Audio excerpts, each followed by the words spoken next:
الحمد لله نحمده ونستعينه ونستغفره ونعوذ بالله من شرور أنفسنا ومن سيئات أعمالنا من يهد الله فلا مضل له ومن يضلله فلا هادي له وأشهد أن لا إله إلا الله وحده لا شريك له وأشهد أن محمدا عبده ورسوله صلى الله عليه وعلى آله وأصحابه وبارك وسلم قال رسول الله صلى الله عليه وسلم مجلس فقه خير من عبادة 60 سنة রাসূল করিম সাল্লাল্লাহু আলাইহি সাল্লাম ফরমান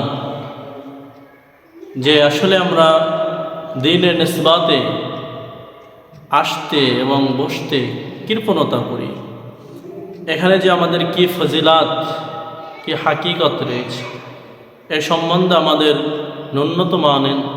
ন্যূনতম ধারণা না থাকার কারণে আমরা দিন থেকে অনেক গাফেলাতির ভিতরে ঢুকে পড়েছি। কারণ হচ্ছে দিন কী জিনিস, ইসলাম কী জিনিস, কোরআন কী জিনিস এটা আমরা বুঝি না, বোঝার চেষ্টাও করি না। রাসূল করিম সাল্লাল্লাহু আলাইহি ওয়াসাল্লাম বলেন যে মাজলিসু ফিকহি খায়রুম মিন ইবাদাতি 60 সানা, যে দ্বীনের নিসবাতে যদি কোনো আল্লাহর গোলাম নবীর কোনো উম্মত অল্প সময়, কিঞ্চিত মাত্র সময়, একটি পলক মাত্র সময় যদি দ্বীনের নিসবাতে বসে আল্লাহ তাআলা ওই বান্দার নামায় আমলে 60 বছর নফল ইবাদত বন্দি করার সমপরিমাণ নেকি দান করে দেয়। সুবহানাল্লাহ। কিন্তু আজকে আমরা সেই দ্বীনের নিসবাতে বসার জন্য আমরা কেউ আগ্রহী হই না। দ্বীনের কথা বললে মানুষ সেটা ভালোভাবে নেয় না, ভালো মনে করছে না। হচ্ছে দিন যদি বিলুপ্ত হয়ে যায় তাহলে দুনিয়াতে আমাদের বেঁচে থাকার কোনো ফায়দাই হচ্ছে না। কারণ হচ্ছে দিন জিন্দা আছে তো দুনিয়া জিন্দা আছে, দিন বিদায় নিয়ে চলে যাবে তো দুনিয়াও বিদায় নিয়ে চলে যাবে। যেন যতদিন দিন ইসলাম জিন্দা থাকবে ততদিন এই পৃথিবী আসমান জমিন, সাত্তক আসমান জমিন আল্লাহর হুকুম মানে এবং স্থিরভাবে চলবে। যতক্ষণে দিন বিলুপ্ত হয়ে যাবে তখন এই দুনিয়াটাও বিলুপ্তর লগ্ন শুরু হয়ে যাবে। এজন্য আল্লাহ তাআলা আমাদেরকে বলেন যে ইন্নাদ-দীনা ইনদাল্লাহিল ইসলাম, ইসলাম হচ্ছে আমার মনোনীত ধর্ম। এজন্য আমরা ইসলাম সম্বন্ধে আমাদের ন্যূনতম ধারণা না থাকার কারণে দ্বীনের নিসবাতে এত মাইকিং করার সত্ত্বেও আমরা কিন্তু দ্বীনের নিসবাতে মানুষ খুঁজে পাচ্ছি না।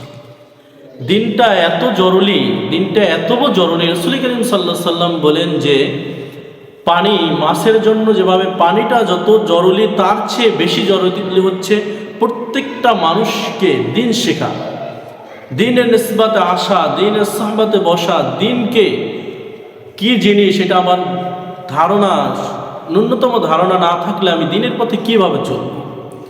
এজন্য দিনটা শেখা এত জরুরি, যেভাবে মাছ বেঁচে থাকার জন্য পানি জরুরি তার চেয়ে বেশি জরুরি হচ্ছে প্রত্যেকটা মুমিন মুসলমানদের দিন শেখা।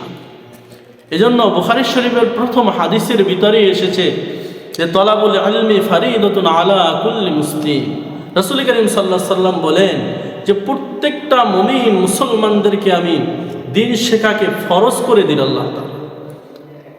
এজন্য প্রত্যেকটা মুমিন বান্দার জন্য, মুমিন নর নারীর জন্য আল্লাহ তাআলা দিনকে ফরজ বিধান হিসেবে শিক্ষা করার জন্য আল্লাহ তাআলা আমাদেরকে নির্দেশ দিলেন। কিন্তু আজকে সেই দিন শেখার জন্য আমরা আসতেও চাচ্ছি না, বসতেও চাচ্ছি না। দিন কি জিনিস এটা আমরা বুঝারও চেষ্টা করছি না। দিনটা আমার 3.5 হাত বডির ভিতরে, আমার টোটাল 3.5 হাত বডির ভিতরে ইসলামটা আছে কিনা, দিনটা আছে কিনা এটা আমার মাপকাঠি নিতে হবে, বুঝতে হবে। আমার মাথার তালু থেকে শুরু করে পায়ের তালু পর্যন্ত আমার ইসলামটাকে, দিনটাকে ফিট করতে হবে। আমার চেহারার দিকে তাকালে, আমার চেহারার যেভাবে আয়নার দিকে তাকালে ফকফকে পরিষ্কার চেহারা দেখা যায়, তদ্রূপ আমার চেহারার দিকে 3.5 হাত বডির দিকে তাকালে যেন ইসলামের একটা ছাপ পড়ে যায়। সেটা হচ্ছে আমার মুখমণ্ডলের ভিতর রাসূলের সুন্নাত আছে কিনা, আমার চেহারার ভিতর একজন মুমিনের যে নূরানি একটা চেহারা, এই নূরের জ্যোতিটা আছে কিনা, আমি একজন মুমিন কিনা, আমার রাসূলের সুন্নাত তরিকায় আমার এক মুষ্টি দাঁড়িয়ে রাখা, যে রাসূলের সুন্নাত, এই সুন্নাত আমার ঠিক আছে কিনা, আমার রাসূল করিম সাল্লাল্লাহু আলাইহি সাল্লামের সুন্নাত তরিকায় যে মাথা চুল কাটা, চুল মটনন করা, যে 3 তরিকায় আমরা চুল কাটতে হয় রাসূলের সুন্নাত, কিন্তু আমরা সেটাও কিন্তু মান্য করি না। আজকে বর্তমান সমাজে আমাদের সন্তান আদি, আমাদের ছেলেপান, এদের যে চুলের স্টাইল, দাড়ির যে স্টাইল, এখান থেকে কেটে এখানে দুগা থুতুমির মাথায় দাড়ি রেখে তারাও দাবি করে আমরা রাসূলের সুন্নাত পালন করি। এটা কোন ধরনের সুন্নাত? যেখানে রাসূল করিম সাল্লাল্লাহু আলাইহি সাল্লাম বলেছেন, যে ব্যক্তি এই আমার সুন্নাত দাড়ির ভিতর বেলের পোস্ট, খুরের পোস্ট লাগালো, সে যেন রাসূল করিম সাল্লাল্লাহু আলাইহি সাল্লামের আমার কলিজার ভিতর পোস্ট লাগালো। কিন্তু আমরা সেটা কত নাটক করে আমরা আজকে কোন নেতা নেত্রীর এবং দুনিয়ার আমরা বিভিন্ন সিনেমা, অশ্লীল, অন্যায় যে কার্যকলাপ যারা করে নায়ক নায়িকাদের রূপ আমরা ধারণ করতেছি, এই নায়ক নায়িকাদের আমরা চরিত্র আমরা লালন করতেছি, কিন্তু রাসূল করিম সাল্লাল্লাহু আলাইহি সাল্লাম যে আমাদের জন্য উত্তম আদর্শ, সেই আদর্শ আমরা কি কতটুকু বাস্তবায়ন করতেছি? 3.5 হাত বডির ভিতর তাকালে আমরা দেখি রাসূলের সুন্নাত নিয়ে আমরা ব্যঙ্গচিত্র করতেছি। আমরা মুসলমান হয়ে যদি আজকে রাসূলের সুন্নাতের উপর এভাবে আঘাত হানি, ইহুদিরা তো রাসূলকে নিয়ে কটূক্তি করার সুযোগ পেয়েই যায়।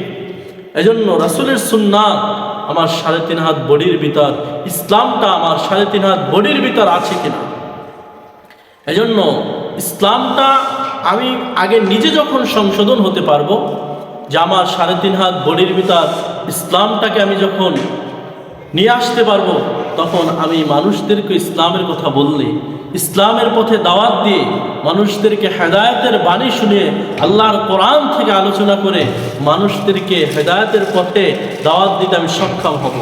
যতক্ষণ না পর্যন্ত আমরা নিজে সংশোধন না হতে পারবো, নিজে ইখলাসের নিয়াতে নিজে পরিশুদ্ধ হতে না পারবো, ততক্ষণ পর্যন্ত আমার দাওয়াত দিয়ে, আমার এই জবান থেকে কালেমার দাওয়াত দিয়ে কালেমা বলে কোনো ফায়দা হবে না, ফায়দা আসবেই না।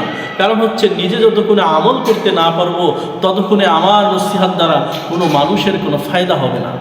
এজন্য আমি বলবো, প্রত্যেকটা মুমিন মুসলমান আমার 3.5 হাত বডির ভিতর তাকালে যেন রাসূলের সুন্নাত মিলে পাওয়া যায়।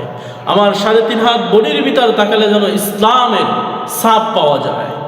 ইসলাম, আমার হাত, আমার পা ইসলাম মতন চলছে কিনা, আমার জবান ইসলাম মতন কথা বলছে কিনা, আমার কর্ণ ইসলামের কথা শুনছে কিনা, আমার বিবেক ইসলামের মতে চলছে কিনা।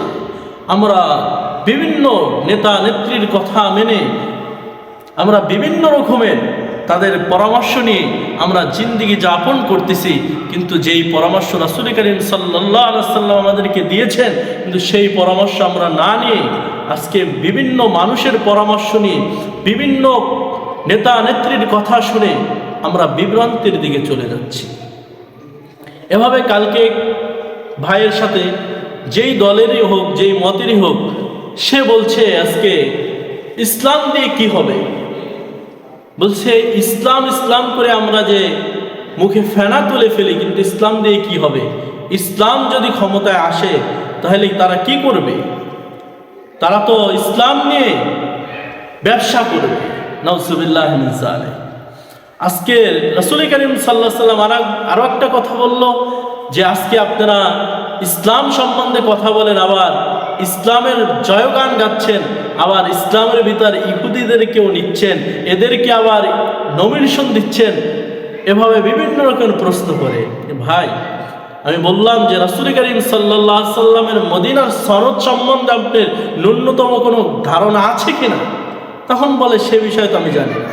রাসূল করিম সাল্লাল্লাহু আলাইহি সাল্লাম যে রাষ্ট্রনায়ক ছিলেন, তিনি যে কোরআন দিয়ে রাষ্ট্র পরিচালনা করেছেন, এ সম্বন্ধে আপনার ধারণা আছে কিনা? রাসূল করিম সাল্লাল্লাহু আলাইহি সাল্লামের জীবনী সম্বন্ধে কোনো ন্যূনতম ধারণা আছে কিনা? বলে এ সম্বন্ধে নাই। তাহলে আপনি ইসলামের ভিতরে কিভাবে হাত দিচ্ছেন? ইসলাম নিয়ে কিভাবে কটূক্তি করছেন?